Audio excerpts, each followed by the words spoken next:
Esta mañana, la consejera Rebeca Asnaola ha hecho entrega del cuadro propiedad del Gobierno de Navarra al Ayuntamiento, que lo tendrá en depósito, en principio, de manera temporal durante 12 años. El cuadro titulado La heroína, el alegato de Ana de Velasco, que tiempo atrás decoró las paredes del castillo de Mansilla, ha regresado a este mismo lugar y está colocado en el zaguán. En principio, el depósito, como he comentado, es para 12 años en concreto y podrá renovarse automáticamente en periodos de 5 años, salvo denuncia por cualquiera de las dos partes. Esta mañana la consejera señalaba que es una oportunidad para aprender mucho más sobre la obra, su vida en el pasado, sus protagonistas, el contexto histórico en el que se elaboró, su vinculación con Mansilla y el recorrido de siglos hasta que vuelve a estar colgado en este castillo. A continuación, Alicia Ancho Villanueva, restauradora de la Dirección General de Cultura de la Institución Príncipe de Viana, y Amaya Vicente Oseo, licenciada en Historia del Arte y autora del estudio histórico de la obra, nos van a exponer el proceso de restauración y los misterios del cuadro, una obra anónima que pertenece a la colección estable del Museo de Navarra. Yo no me quedo más aquí, me bajo ahí con vosotros.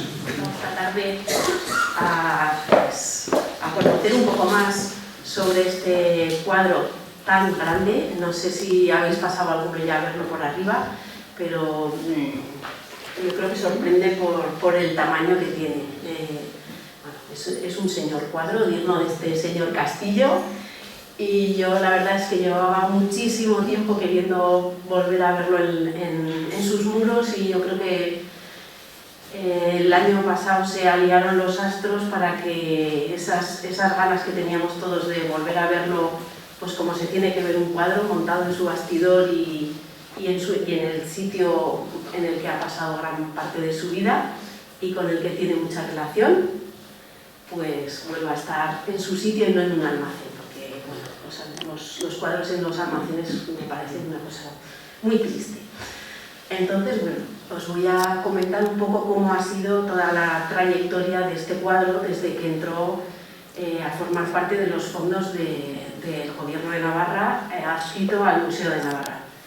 Este cuadro se compra en 1983, va al Museo de Navarra, y como os he comentado es un cuadro de grandes dimensiones y no siempre hay espacio ni condiciones para conservar un cuadro de este tamaño, pues, tal y como están los cuadros normalmente, como los conocemos, no tensados en un bastidor. Y en este caso, que es bastante habitual también, se conservó la pintura enrollada. Se enrolla siempre con la pintura hacia afuera para que no sufra y se guarda el bastidor. Los bastidores hay veces que no están en buen estado y se desechan, pero por suerte en este caso pues teníamos el bastidor. Voy a ir enseñándoos cómo fue la cosa. Bueno, la única imagen que conocía yo de este cuadro es esta foto en blanco y negro, desde 1964. Pues yo me imagino que luego cuando lo veáis en el zaguán nos va a sorprender mucho los colores, sobre todo los rojos, los verdes que hay. Los rojos son muy llamativos, pero bueno, en una imagen de este tipo, blanco y negro, pues uno no se hace muy bien a la idea de lo que es realmente el cuadro, ¿no? Se ve que hay mucho personaje, aunque muerta vive que destaca mucho. Y cuando estuvimos restaurando el castillo, conseguimos restaurar la veleta y terminamos las pinturas murales y todo eso, a mí me parecía que la guinda sería recuperar este cuadro. Pero bueno, en aquel momento pues no pareció oportuno y ahí se quedó en la recámara, pues hasta que, como comentaba antes, se han podido alinear los astros. Nosotros no nos llegamos a olvidar nunca del cuadro. El cuadro estaba enrollado en la cubierta del Museo de Navarra. Yo cada vez que lo veía decía, qué pena, está aquí enrollado con lo bonito que estaría en Mansilla. Y en el año 2009 volvimos a mover otra vez el tema y dijimos, bueno, esto lleva mucho tiempo enrollado y aunque es una forma de conservación bastante habitual, pues no es el estado ideal de una pintura.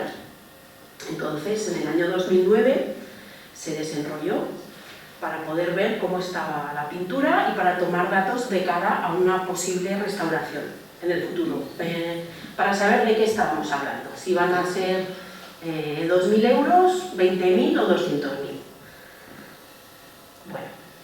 Entonces aquí veis cómo estaba el cuadro. La verdad es que no se ve mucho porque el cuadro cuando se enrolla para tanto, con vistas a que esté mucho tiempo, lo que se hace es colocarle un engasado. Un engasado se puede hacer con papel japonés o con un papel de seda, como era este caso. Y es un papel que forma una trama y funciona como si fuese una tirita. Impide que si se salta pintura, se pierda esa pintura. Aquí se puede despegar la pintura de la tela, pero como está sujeta toda con este engasado de papel, no perdemos la pintura y lo podemos volver a llevar a su sitio. Es la forma de que algo esté almacenado mucho tiempo sin sufrir.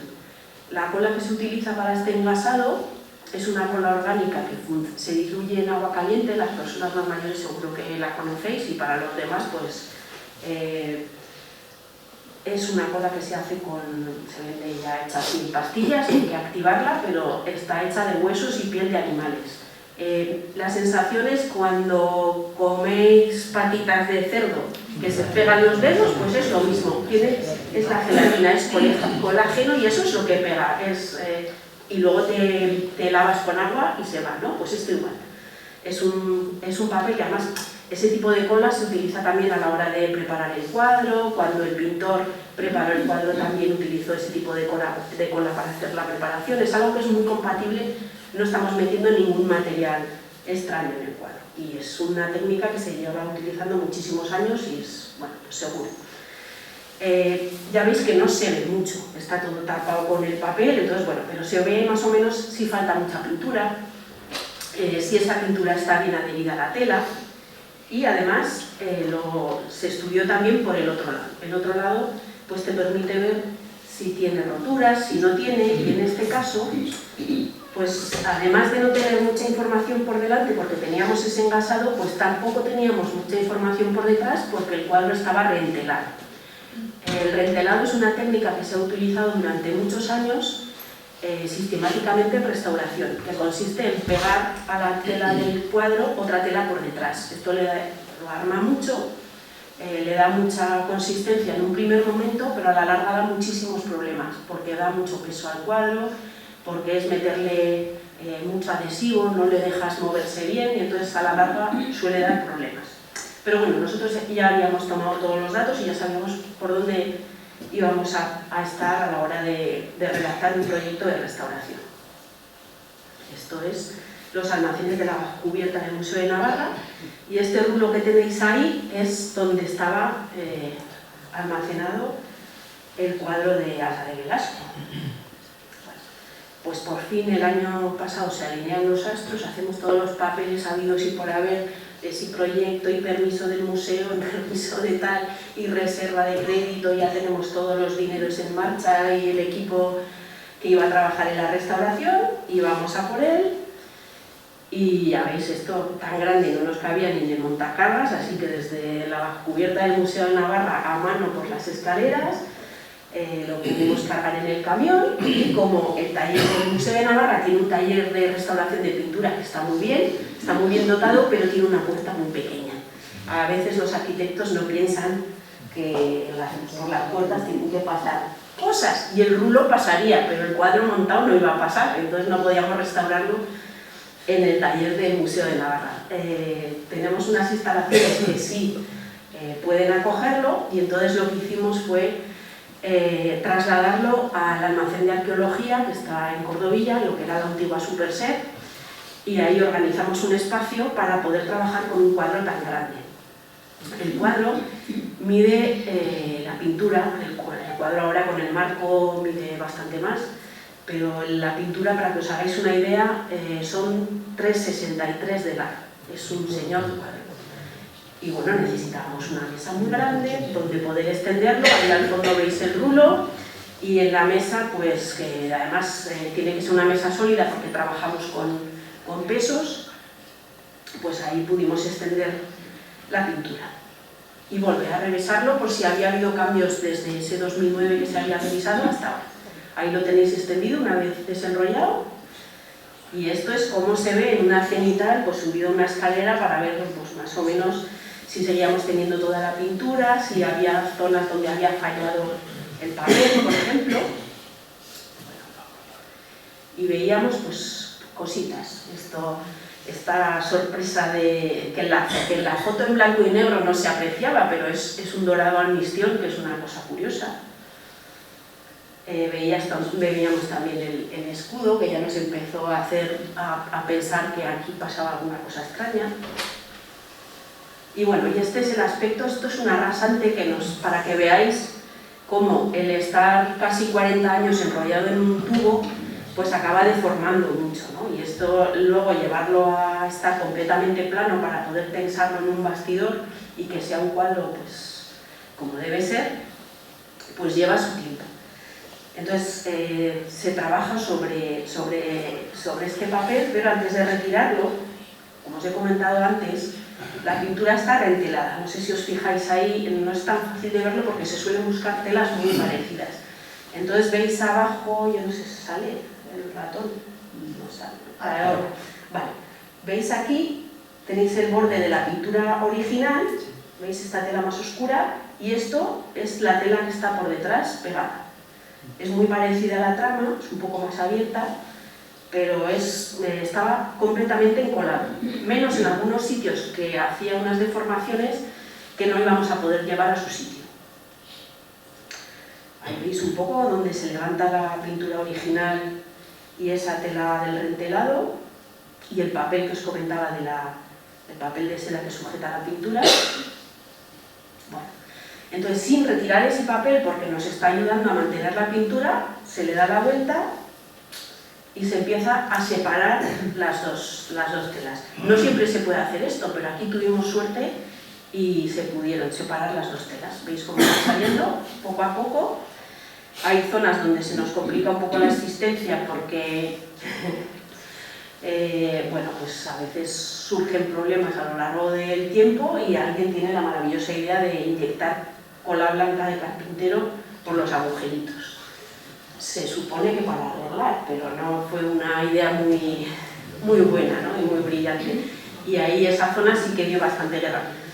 Pero bueno, por fin se pudo retirar todo y pudimos quitarle muchísimo peso al cuadro. Ya os digo que lo del rentelado es algo que se sigue utilizando hoy en día, pero en casos muy contados, porque al final estás metiendo mucho peso de una tela nueva y de un adhesivo nuevo, cambiando cómo funciona, cómo convive la tela con el ambiente y todo eso. Entonces se hace muy pocas veces ahora, antes era más sistemático. Bueno, todos esos rotitos que tenía la pintura, que en su día los intentaron solucionar pegándole la tela grande entera, ahora lo que hacemos es buscar una tela de lino muy parecida a la original, pero que solo, en vez de meterle todo el peso de la tela, le ponemos se hacen a veces injertos solamente con hilos y donde los rotos son más grandes se hacen unos parches muy pequeños. Esta pieza de hierro que veis aquí, esto es una espátula caliente, yo creo que veis la trama, la espátula tiene una punta así de pequeña y entonces en vez de pegar toda esa pedazo de tela, lo que hacemos es colocar solamente lo justo para reparar las roturas. Bueno, y aquí teníamos en otra parte del Museo de Navarra, que nos costó bastante encontrarla porque los cuadros siempre se sabe dónde están, pero otra cosa es el bastidor. Más vale que este era muy grande y se veía, pero nos costó encontrarlo. Bueno, lo encontramos y pues nos lo pudimos llevar a la almacén de arqueología, montar la tela, ya veis ahí los parches que se pusieron, montar la tela en el bastidor y empezar a trabajar retirando ese engasado que nos permitía por fin, después de tantos años, ver cómo era la pintura. Bueno, la pintura, ya aquí están Marimar y Elena, que han estado esta mañana con nosotros y están encantadas de verlo en su sitio también porque han metido muchísimas horas en la restauración del cuadro y están muy orgullosas del trabajo que han hecho y creo que con razón. Bueno, pues se va levantando poco a poco ese papel, viendo que no te llevas la pintura, que todo sigue en su sitio, que no quedan restos de la cola esta pegajosa, que hay que retirarla toda completamente. Y es un trabajo pues bastante muy gratificante porque descubres el cuadro, a la vez también se va limpiando y además pues bueno, empiezas a ver detalles, pues empiezas a levantar un papel donde parece que no hay nada, porque ya ves que se ve toda esa parte blanquecina y resulta que está una de las escenas más interesantes que hay en el cuadro, que luego nos contará Maya. Y bueno, pues aunque vas a punta de bisturí y es muy lento, lleva muchos días retirar todo esto con seguridad, pues es muy gratificante ir descubriendo qué hay en la pintura. Aquí hubo un momento en el que se hizo, bueno, ya estaba en una fase bastante interesante y se invitó al ayuntamiento a venir al almacén de arqueología a ver cómo iban avanzando las obras, ¿no? El trabajo, y ahí estuvimos un rato, una mañana muy a gusto, viendo cómo, bueno, pues explicando el trabajo y descubriendo sus cosillas. Todavía no tenemos todo el estudio de Amaya, que llevó su tiempo, la restauración lleva su tiempo, el estudio también, y bueno, pues juntos vamos descubriendo muchas cosas y aprendiendo muchas cosas también. Y ahí la foto de familia, de lo entretenidos que estuvimos ese rato, y por fin casi todo el cuadro a la vista. Esas zonas blancas que veis que quedan todavía con el papel, pues eran las zonas que tenían más problemas porque habían tenido pues los parches esos por detrás y es más inestable y nos lleva más tiempo, y entonces pues bueno, pues todavía no se había levantado ahí. Cuando se hace una intervención de restauración, además de ese estudio histórico, que es muy importante porque nos va a hablar de la historia del cuadro, de cómo ha pasado su vida ese cuadro, y eso nos ayuda a entender muchas de las cosas que le han pasado al cuadro, pues se hacen estudios científicos en la medida en que los necesitamos y que nos van a ser útiles para el proceso de restauración. En este caso, hicimos estudios con luz ultravioleta, que esta es una imagen del estudio de luz ultravioleta, y otros con infrarrojos que vamos a ver más adelante. La luz ultravioleta es, si tenemos el espectro de la iluminación, de toda la luz, ¿no? Estamos en un extremo en luz ultravioleta y en otro es el infrarrojo. Y aquí está el visible, la parte de iluminación de luz que somos nosotros capaces de ver con nuestros ojos. Pero por otra punta está la ultravioleta y por el otro extremo los infrarrojos, que normalmente no somos capaces de verlo. Por eso necesitamos pues, un tipo de iluminación especial y unos filtros. Esta imagen que tenéis aquí, que es con ultravioletas, la luz negra de las discotecas, por ejemplo, la que sirve para ver si los billetes son falsos o no son falsos, yo creo que me entendéis qué tipo de luz es. Bueno, pues con esa luz a veces se consiguen ver firmas, a veces se consiguen, que en este caso no, a veces se consiguen ver bueno, pues, trazos de cosas que son invisibles a nuestros ojos. Y en este caso lo que estábamos viendo son retoques de pintura de restauraciones anteriores, seguramente de la restauración en la que se colocó el rentelado. Todas esas zonas negras que veis son retoques de pintura. En el caso de pinturas firmadas, por ejemplo, si la firma es falsa, canta enseguida con esta luz, porque el resto del cuadro se ve muy bien. Y las cosas nuevas, más recientes, que llevan menos años de envejecimiento, pues destacan así en negro. Bueno, pues eso es la luz ultravioleta. Aquí estamos en el proceso de limpieza, una vez retirados esos repintes, porque además no se suelen ver bien integrados porque envejece de forma diferente la pintura original del cuadro y la pintura que se ha dado cuando se retoca. Entonces no se suelen ver mal. Y además, normalmente esos repintes, además de rellenar las faltas, suelen sobrepasar y ocultan cosas que no tienen por qué tapar porque están en el cuadro, ¿no? Bueno, pues ahí está una de las restauradoras, Miriam, haciendo una limpieza química, retirando todos esos repintes. En este caso es en la costura, en la mitad del cuadro. Aquí tenéis otro detalle, que iban saliendo las cosas conforme se limpiaban y nos íbamos emocionando pues con a ver si os enseño. Por aquí hay el asedio de la ciudad, de los cañones, la batalla naval. Es que había cosas muy entretenidas y la verdad es que nos lo pasamos muy bien. Y las tiendas de campaña, es un cuadro para pegarse horas y horas viendo detalles. Bueno, pues todo esto, sobre todo la batalla naval, no nos cuadraba mucho con Marcina, la verdad, pero bueno, luego entraremos en ese asunto. También hubo muchos momentos de dudas de si estas faldas eran un repinte o no eran un repinte. Finalmente lo dejamos porque teníamos nuestras dudas. Bueno, y más zonas del cuadro. Ya veis esta parte de arriba que falta tantísima pintura, que coincide con la costura. Imaginaos ese cuadro tan grande, no había telares tan anchos para poder sacar una tela de una sola pieza. Entonces lo que son dos telas así, que están cosidas por la mitad. Las costuras son zonas que sufren mucho y siempre es el sitio por donde más pintura se pierde. Aquí más detalles de las características de la pintura y de cómo iba apareciendo al hacer la limpieza. Más detalles, esta chula, que se ven ahí los escudos y todo. Estos son unos caballos así, pero muy pequeños. No podéis ir y pasar horas ahí delante de ese cuadro. Aquí veis un poco cómo va avanzando la limpieza en el cielo, a ver si me sale ¿veis? Vamos avanzando por aquí, el cielo limpio y el cielo sucio, yo creo que se ve bastante bien.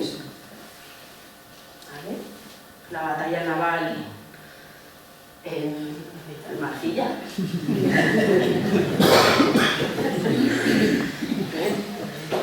Y el escudo, como el que tenéis aquí a la entrada, pero multiplicado por 3, que tampoco nos cuadraba mucho. Bueno, lo iremos viendo. Eso es para recordarme a mí que conforme entras por la puerta ves el escudo con un grifo, 1, 3. Bueno, y esta es una imagen del cuadro entero en el proceso de estucar. Cuando falta la pintura, normalmente se queda la tela a la vista. Entonces, si retocamos encima de la tela, luego al barnizar se va a ver la pintura lisa, la tela, no hay forma de darle cara a eso. Entonces, lo que se hace es recuperar con estuco, que está hecho con yeso y cola suave y un poco de miel, y se hace caliente, igual que cuando lo preparaban el cuadro el pintor. Lo que se hace es todas esas zonas donde ha saltado la pintura, aplicar ese estuco, y esto es de todo este cuadro y toda la vida azarosa que había llevado, la pintura que había perdido es solamente donde veis los blancos, que es poquísimo. Es un cuadro muy grande, con muchas faltas, pero al final, teniendo en cuenta toda la vida que había llevado, pues era poco. Veis ahí en el ángel, que está justo la zona más sensible, que es la de la costura, perdón. Bueno, y aquí está cómo se reintegra. Reintegrar es volver a dar color donde se ha perdido.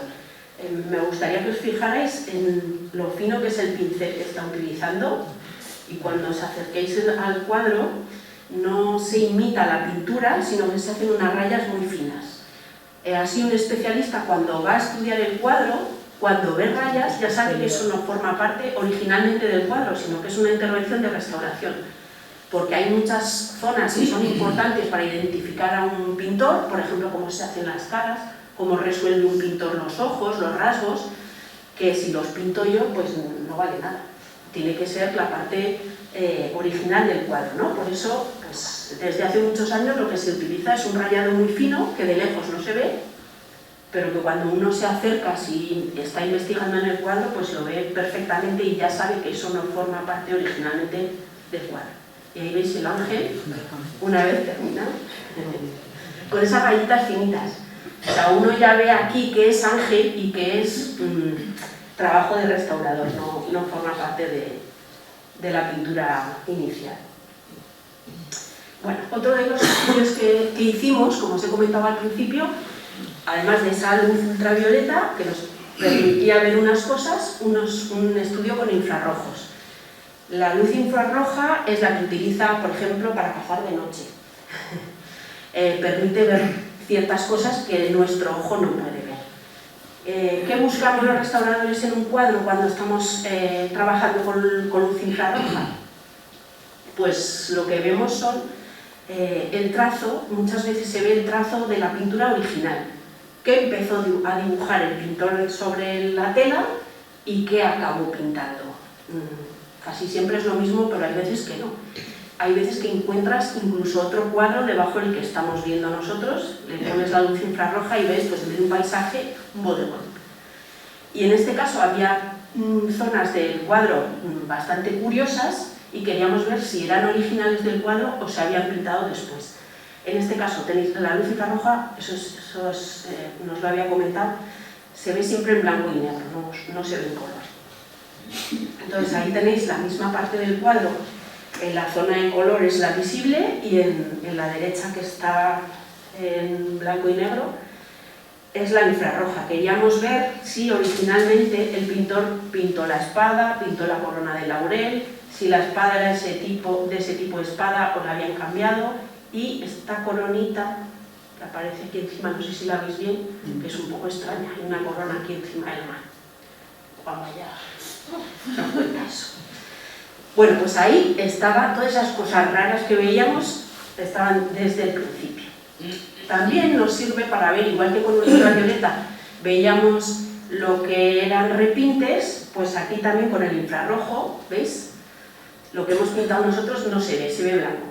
Donde hay faltas de pintura, en vez de negro como se ve con el ultravioleta, pues con el infrarrojo se ve en blanco.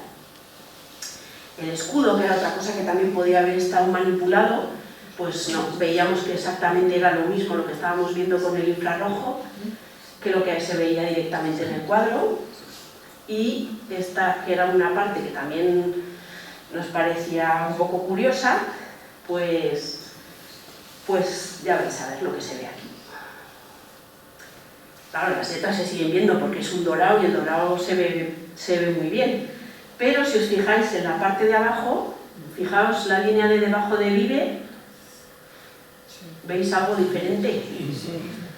Bueno, pues ahí había otro tipo de cartela que no hemos llegado a ver exactamente, pensamos que originalmente habría los mismos dibujos, pero ya estamos viendo que esa zona ha sido retocada. ¿Veis? Ahí he marcado para que se vean más claramente los cambios que hay respecto al original. Ahí tenéis los dos. Bueno, pues ahí ya hay un cambio. ¿Y dónde vamos a poner el cuadro cuando lo terminásemos? Pues bueno, pues mientras iba avanzando la restauración, nos vinimos a dar una vuelta por aquí para ver dónde podríamos colocarlo. Yo estuve en el verano, luego volví más adelante. Y en principio mi idea era que se iba a ver muy bien, porque siendo tan grande necesitábamos mucha pared, que se iba a ver muy bien en la escalera, pero ya nos dijeron que con esas puertas abiertas, pues para la conservación mal. Entonces al final, pues aquí teníamos una pared muy grande y aquí decidimos colocarlo. Así que cuando queráis os dais una vuelta por ahí arriba y disfrutáis del cuadro, que por fin ha vuelto a su casa. Y estamos todos muy contentos de que podáis disfrutarlo todos los días. Le hacéis una visita y vais a ver todos los detalles que hay por ahí. Y ahora sin más os dejo con Amaya. Buenas tardes. Llevo poquito el día, ya no sé qué hora vivo. Muchas gracias por haber venido, que habéis venido un montón. Así que eso lo primero. Bienvenidos y bienvenidas. Y nada, luego me ha comentado a ver si vamos a ir a verlo, así que luego nos hemos corrido que subiremos a dar una vueltica arriba a ver el cuadro que me ha quedado. Os digo ya que, por si no lo habéis notado, estoy ultra nerviosa, así que perdón por de antemano.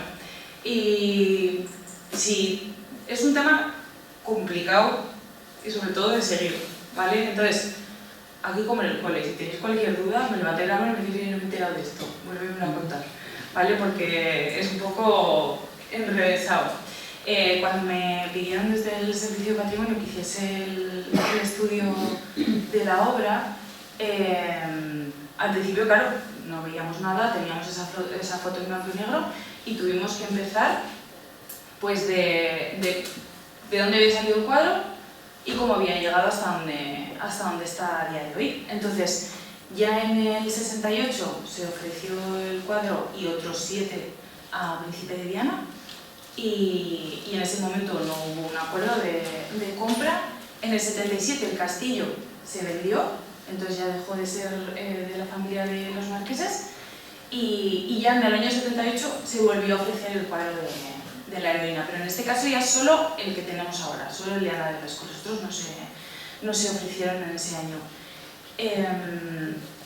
Hubo un montón de cartas, de llamadas de teléfono, de mira qué bonito, mira este que tampoco, que hay que restaurarlo, y sabemos que en el año 79, por parte de los dueños, se mandó a restaurar, que supongo, que no lo sé, que fue cuando reentelaron y cuando reintegraron, ¿vale? Porque en una de las cartas que mandaron a Príncipe Diana decían que el cuadro se encontraba en mal estado y que, pues eso, como lo estaban ofreciendo para venderlo, que lo restauraran.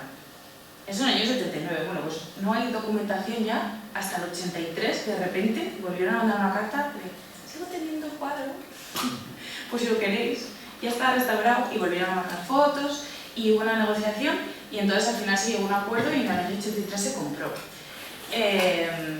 Hubo visitas por parte del Gobierno de Navarra a Madrid, que era donde estaba la obra, hubo negociación de dinero y al final se llegó a un acuerdo y entró a formar parte de las colecciones del Museo de Navarra.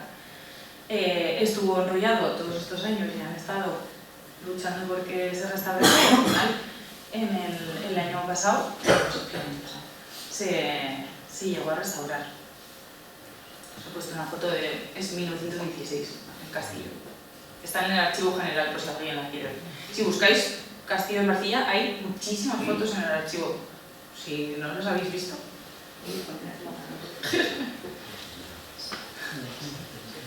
Bueno, me desengasaron y empezamos a ver todo lo que había y lo primero, pues eso, vimos el escudo y claro, en principio las cartas iban contando es un cuadro de Ana de Velasco, es el sepulcro de Ana de Velasco, su marido al lado, a ver si tengo, sí, veis ahí el cuadro, su marido al lado llorando la muerte, todas las tropas de Marcilla yendo a velarla y tal, y claro, lo que nos llamaba la atención era sobre todo la batalla naval, que es Río Grande para... Entonces empezamos pues tirando del escudo, sobre todo porque el escudo, el que tenéis allí, está aquí, ¿vale? Es el escudo de Ana de Velasco que está en las pinturas de la capilla, y claro, si era el sepulcro de Ana de Velasco, ¿por qué tenía otro escudo que no tenía nada que ver con el suyo? Y además el escudo, cuando te pones a verlo, tiene una cabeza de un unicornio arriba y abajo tiene el collar del Toisón de Oro, de la Orden del Toisón de Oro, ¿vale? Esa orden es una orden militar que se sigue dando en la realeza y no se daba a mujeres, se empezó a dar en el siglo XX. Hay 4 mujeres que tienen la Orden del Toisón, la última se lo han dado a Leonor, a la princesa. Entonces ya partimos de ahí de que no podía ser Ana de Velasco. Y buscando en los libros de Almería del Toisón, nos apareció el que era, ¿vale? Que es de Charles de Lannoy, bueno, era en general de la familia, pero por cronología era de esta persona. Lo hemos encontrado en los libros de Almería, pero es que además es muy curioso porque en la sillería de la Catedral de Barcelona se reunían y cada uno tenía su sillica, ¿vale? Y este de aquí, que he supuesto, es la silla de Charles de Lannoy, que tenía ahí su sitio. Entonces ya vemos que ese sepulcro, si ese escudo era original, que ya vimos con los infrarrojos que sí, que nos había tocado, era de esta persona. Entonces ya partimos de ahí, de que ya nos había desmontado toda la teoría de la familia de Marcilla, de la Ana de Velasco, pero claro, seguíamos teniendo la inscripción aunque muerta pero vive. Entonces, ¿qué estaba representado entonces en el cuadro? Si no era Ana de Velasco, pues viendo un poco la trayectoria de Charles de Lannoy, vimos que había sido jefe de los ejércitos de Carlos V y su batalla más grande había sido la de Pavía, el cerco de Pavía. Que es que os he puesto esa imagen porque me parece maravillosa la representación humana del escudo, porque si veis tiene en la cabecita el unicornio, ¿vale? Va vestido con los leones, y hicieron un libro entero de representaciones antropomorfas de los escudos de los del Toisón, y había un montón, y entonces con su animalico en la cabeza. Entonces fue jefe de los ejércitos Y en Pavía fue el que capturó a Francisco I de Francia. Os pongo un poco en contexto con la batalla, ¿vale? Porque lucharon el ejército alemán y español, que en ese momento éramos uno, ¿vale? Contra Francia. Porque Francia había invadido Milán, a Carlos V pues no le había sentado excesivamente bien y dijeron pues para allá que voy. Y Francisco I fue a tomar Pavía y vinieron los ejércitos y estuvieron allí cercados el ejército hispano-germano en Pavía y todo el ejército francés fuera. Pero luego las tropas de Charles de Lannoy vinieron, ¿vale? Pues te haciendo un resumen, vinieron y ahí tuvieron una batalla y al final cogieron a Francisco I. Entonces, esa escena que salió después de que empezaron a restaurar, que está, luego la vamos a ver, en una esquina, en un lado, al fondo, que de repente empezaron a salir un montón de soldados, 2 caballos, una persecución, ahí con los arcabuces, y dices, ¿cómo cabe tanta gente en este sitio tan pequeño? Vale, pues vimos que además no sé si ¿se ve aquí el puntero o no? Bueno, ¿sí?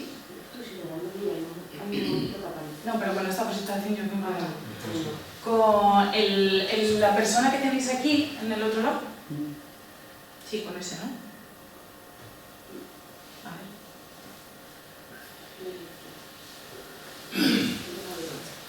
A ver. Mira, qué bien. Qué chachi con el láser.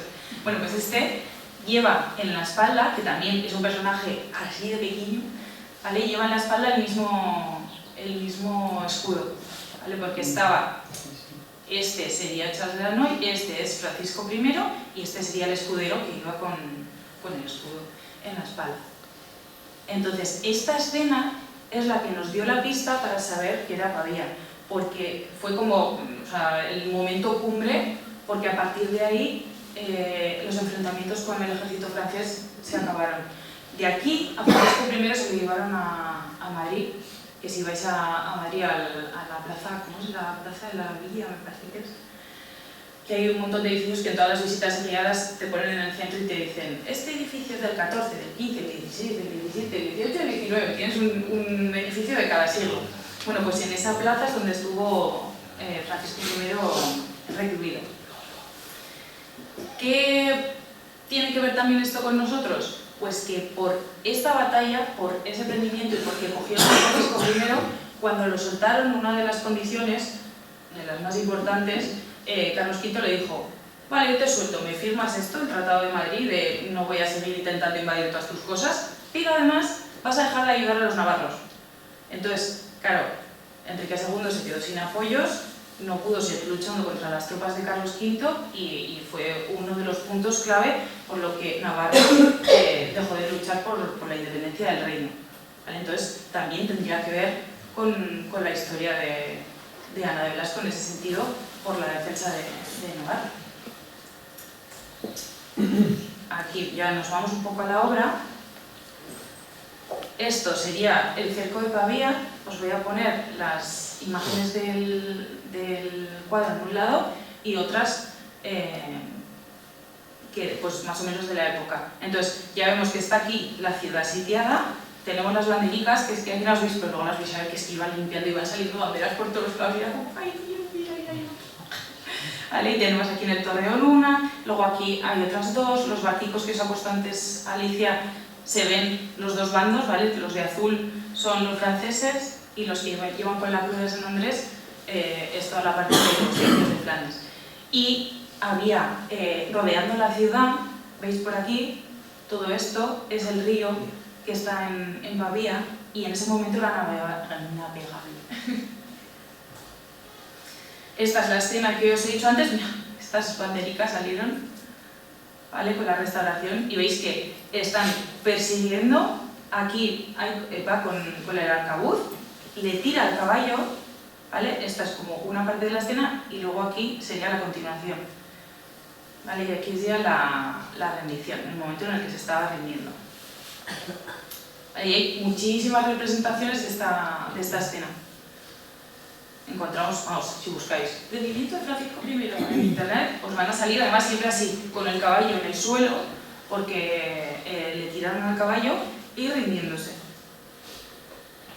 Y cuando os hablaba Alicia de lo de los tercios, de lo de las faldas, que si eran, que si no eran, ¿vale? En esta época iban con este uniforme, y entonces claro, también esto es más o menos misma época de esta, de Ana de Velasco. Entonces, mediados del siglo XVI, iban con esto. Lo que pasa es que, claro, aquí se les ha ido un poco de mano. Pero ya veis que es que están con la bandera de los tercios. Entonces, tampoco tenía mucho sentido el que estuvieran llevando una bandera al sepulcro de Ana de Velasco, una bandera de los tercios, además de los tercios alemanes. Porque eran los tercios españoles, los alemanes, luego fueron los piqueros suizos, ahí estaban todos reunidos. Y ya después de ver un poco qué escena era la general, fuimos pues a la escena central, ¿no?, de la iconografía de... Claro, estábamos diciendo, pues si esta es Ana de Velasco, pues el que está llorando pues era el marido, pues, y el ángel este que hace aquí, y toda esta gente, y esta señora... Entonces, claro, teníamos muchas dudas existenciales. Y fuimos viendo, y estas que están aquí, bueno, me ha faltado aquí una, ¿vale? Hay aquí 4 personas que son las 4 virtudes. Aquí las vamos a ir viendo. Esta es la templanza, os pongo al lado para que veáis la iconografía. Luego tenemos a la fortaleza, ¿la veis? Está así abrazadica la columna.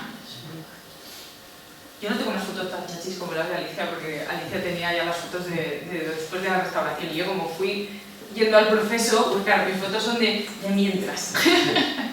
Porque claro, ellas iban sacando escenas y yo iba yendo en plan de, ¿qué habéis descubierto? Y vamos a ver, vamos a hacer infrarrojos, vale, ahí que allá que vamos. Entonces hemos estado todo el proceso de ir descubriendo, era súper guay. La verdad es que nos lo hemos pasado más bien. ¿Vale? Tenéis aquí la justicia, que la justicia yo creo que la tenéis como más en la cabeza, ¿no? Siempre con los picos rendados. Bueno, esto es una fuente que hay en Suiza que me maravilla, porque es del siglo XVI y dices, ole, la justicia tan estupenda. Es una columna súper grande y la justicia ahí en lo alto. Y la prudencia. Perdón, que esta es la que tenemos en la esquinca que no se veía. ¿Veis que está todavía blanquito por aquí? ¿Vale? Porque estaban todavía en el proceso de limpieza.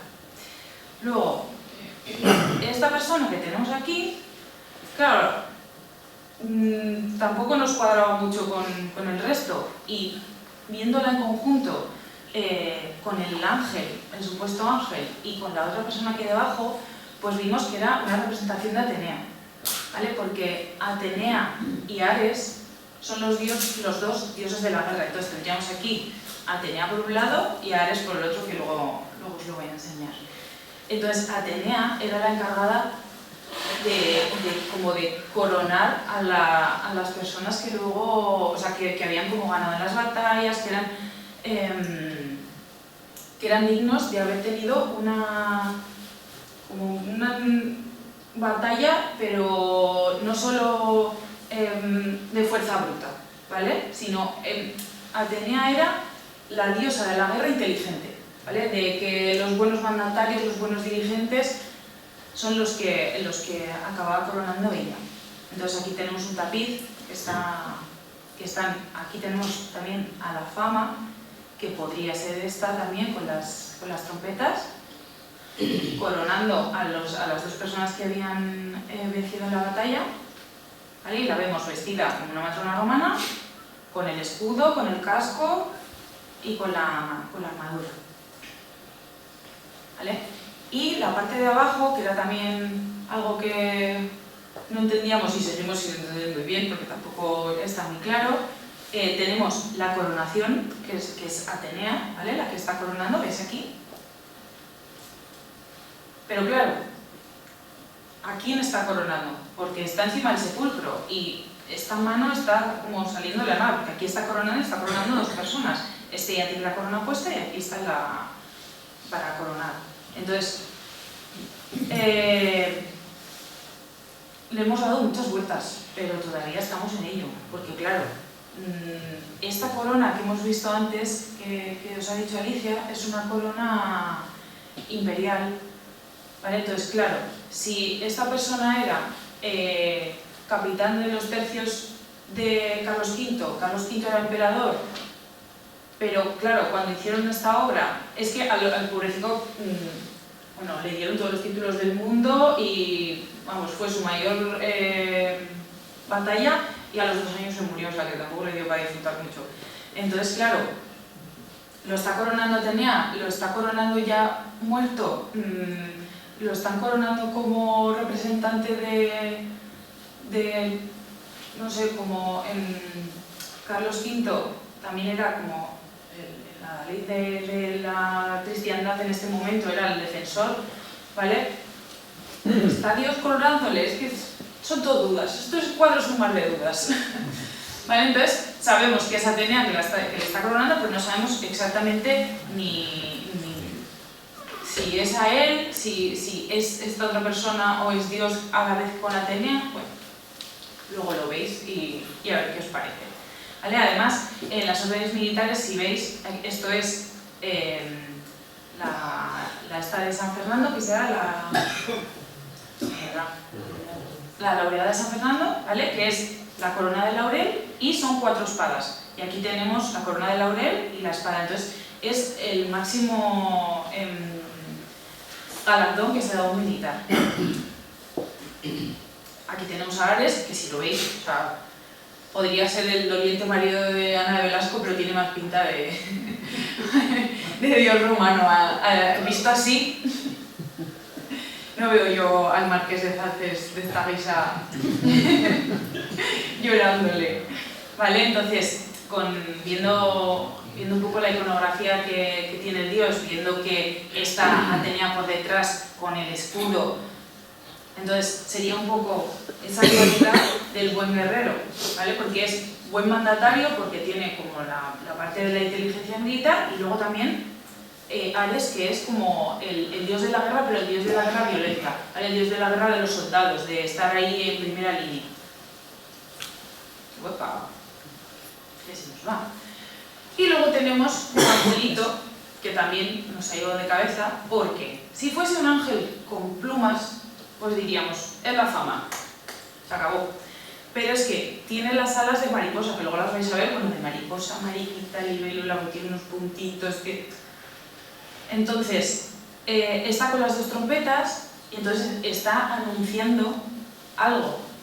Si vamos por el lado de que es la fama, está anunciando toda la gloria que ha tenido Carlos Celano en la batalla y a la vez con Atenea, que lo está coronando, ¿vale? Que si veis aquí tendríamos a la fama, ¿vale? Pero aquí está con las plumicas y con las trompetas, que va siempre acompañando a Palas Atenea cuando está coronando.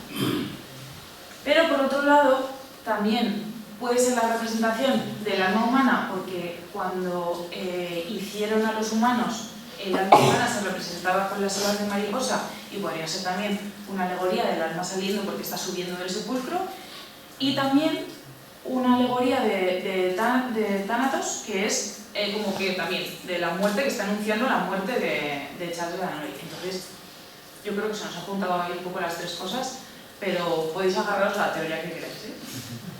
De momento. Y entonces también todo el conjunto hay cuadros en el que nos sale Atenea, ¿vale? Aquí sí que sería Thanatos con las alitas, y es con todas las virtudes que las tenemos aquí, y la prudencia está por ahí escondida, que es el triunfo de la virtud sobre los vicios y los pecados. Entonces también sería un poco de ensalzamiento de Charles de Lannoy por todo lo que había sido.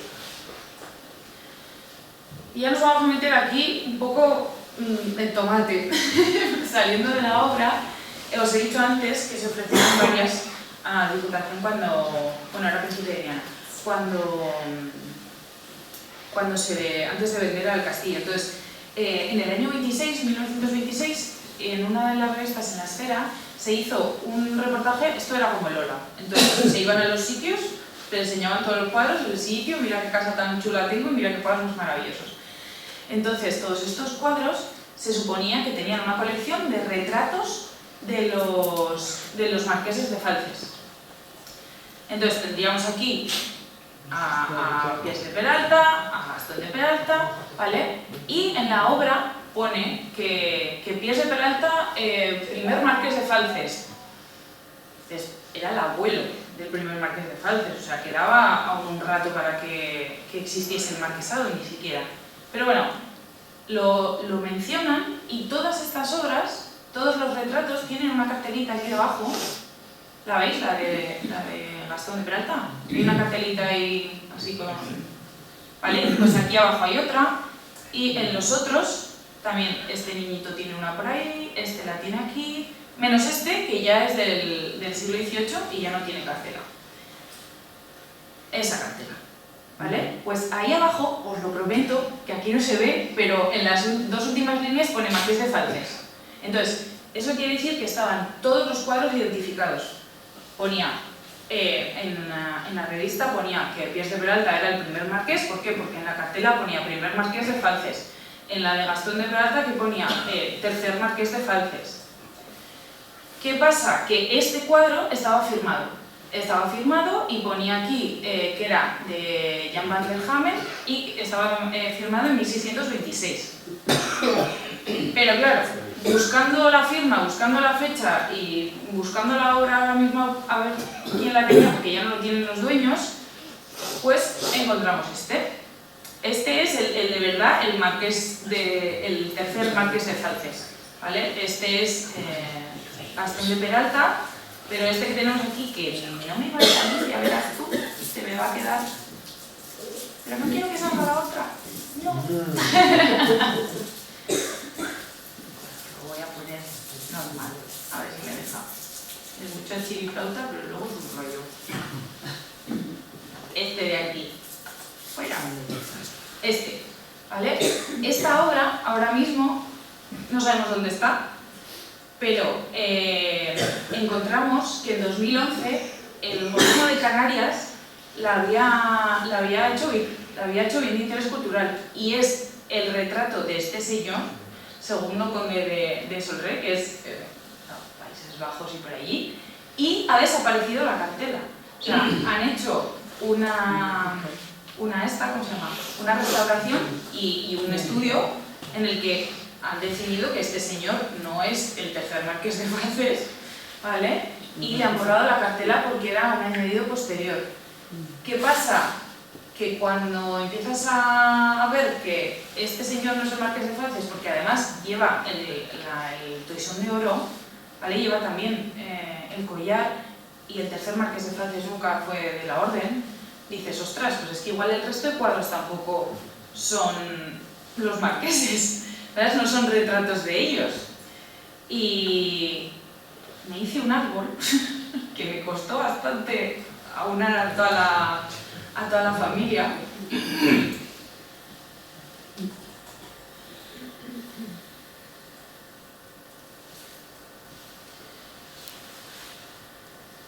Y si el estudio que hicieron tiene razón y ese señor es el que dicen y no es Gastón de Peralta, veis que tiene ahí, bueno, no sé si se ve al puntero.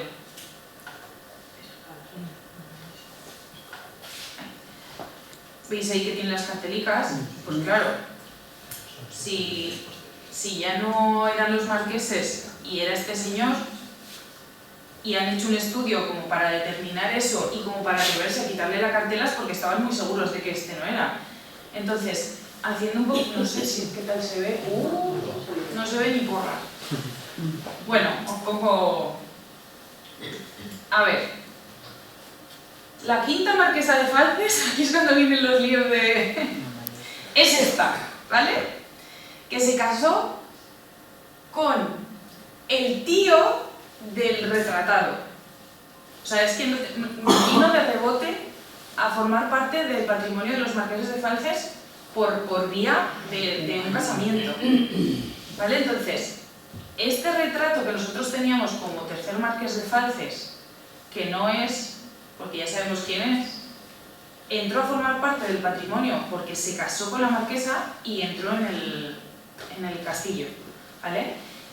Ir tirando del árbol genealógico resulta que este señor de aquí, que es el abuelo del que se casó con la marquesa, es familia directa de Charles de Lannoy, que es el que aparece en el sepulcro.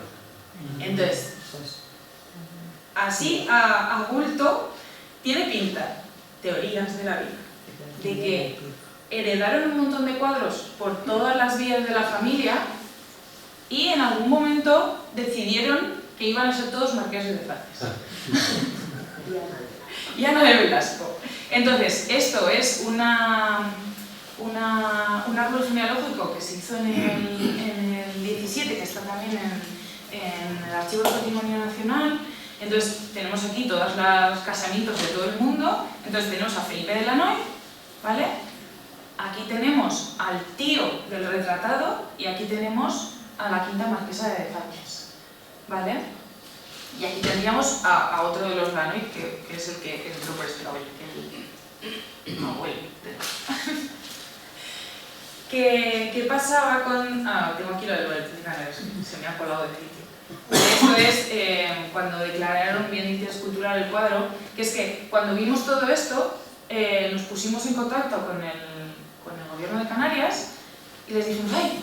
¿Dónde está este cuadro? Que lo queremos ver y tal, ¿qué ha pasado? Y resulta que es que lo hicieron BIC para que no pudiese salir porque estaba en un anticuario, pero ahora mismo no. Cuando fueron ya a verlo después de haber hecho la declaración, ya no estaba. Entonces ahora mismo tenemos al marqués por ahí pululando. Sabemos seguro, os lo aseguro, que estuvieron aquí todas las obras y que fueron propiedad de los marqueses de Falces, porque durante la guerra civil hubo ¿cómo se llama? No, solo de la Junta de la Defensa para el Residuo, tengo escrito. La Junta para la Defensa del Patrimonio. Entonces, reunieron muchísimo, incautaron muchísimo patrimonio artístico para que no se perdiese o saliese de España durante la guerra. Entonces, en el papel de la devolución al marqués de Falces aparecen los cuadros, ¿vale? Aparecen todos los cuadros de, vamos a devolver, mira, tenemos aquí, retrato de Gastón de Peralta, retrato de Frank de tal, ¿vale? Veis que le iban devolviendo todos los retratos.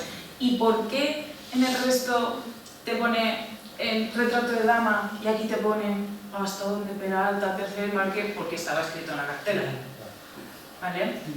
¿Qué pasó también? Pues que seguimos como tirando del hilo y en el Archivo Real y General encontramos 2000 folios, así, de un pleito que hubo de dos personas que estuvieron litigando a principios del siglo XIX para ver quién era más marqués de Falces. Porque la marquesa se murió sin descendencia y entonces hubo un juicio y tenían que ir presentando, pues yo soy mogollón de marqués porque tengo este testamento, pues yo soy más marqués porque tengo esto. Entonces, no lo hemos encontrado, que seguro que en algún sitio estará, pero se solían presentar retratos es que mira, toda esta gente es familia mía y tiene toda la pinta de que en el siglo XIX o finales del XVIII decidieron, para un tipo de estos de juicio nobiliario, decir, vamos a ponerle el nombrecito a todos, ¿vale? Para que vean que este es el primero, este es el segundo, este es el tercero, también confundiéndose un poco porque le pusieron a Piers de Peralta, que era el primer marqués de Falces. Entonces, bueno, ahí ya vimos que bien no estaba. Entonces, en esos 2000 folios, no me los he podido leer todos, pero hemos visto muchísimo, iban presentando todo lo que ellos tenían para ser más marqués que el otro, ¿vale?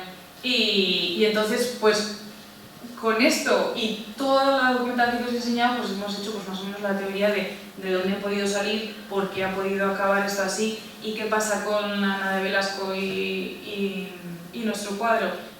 Que, claro, como no había un retrato femenino, pues dijeron, pues le vamos a poner en ese sepulcro maravilloso, aunque muerta vive y ya está. Pues decimos que este es el marido y que aquí está Ana de Velasco y como pues son todas las tropas.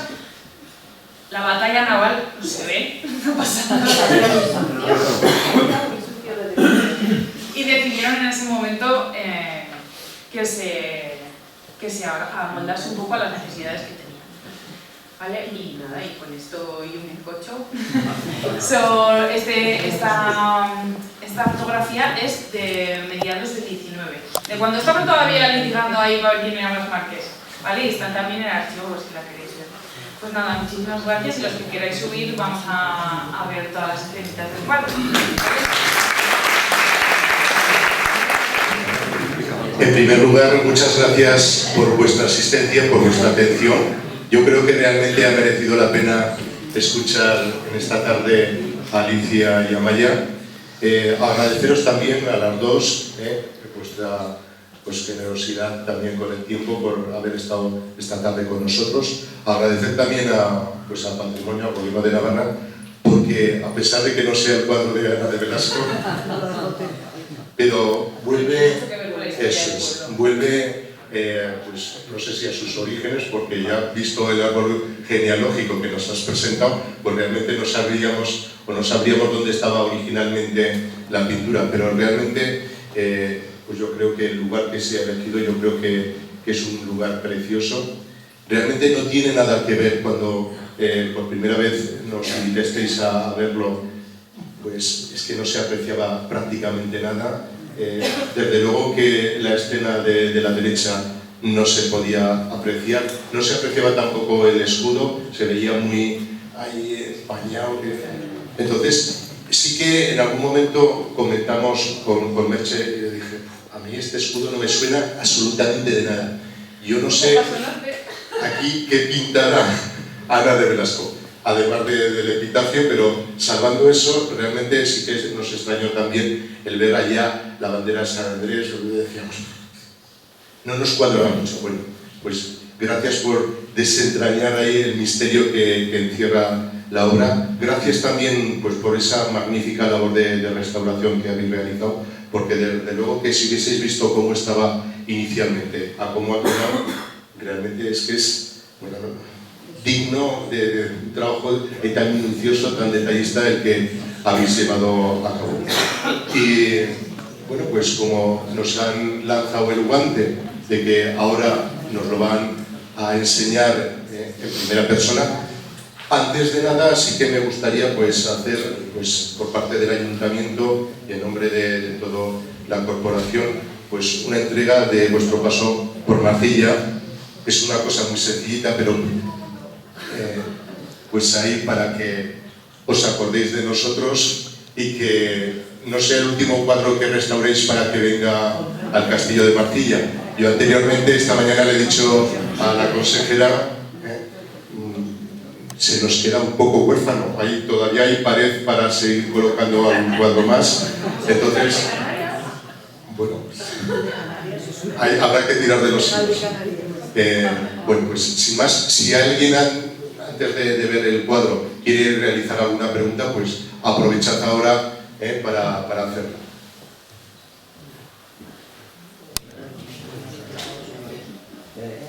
A ver si más o menos todo lo que salía de la original y no se refiere a Ana de Velasco, el epitafio a quien se refiere, muerta. Sí, el epitafio sí.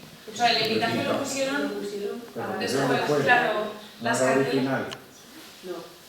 Para después.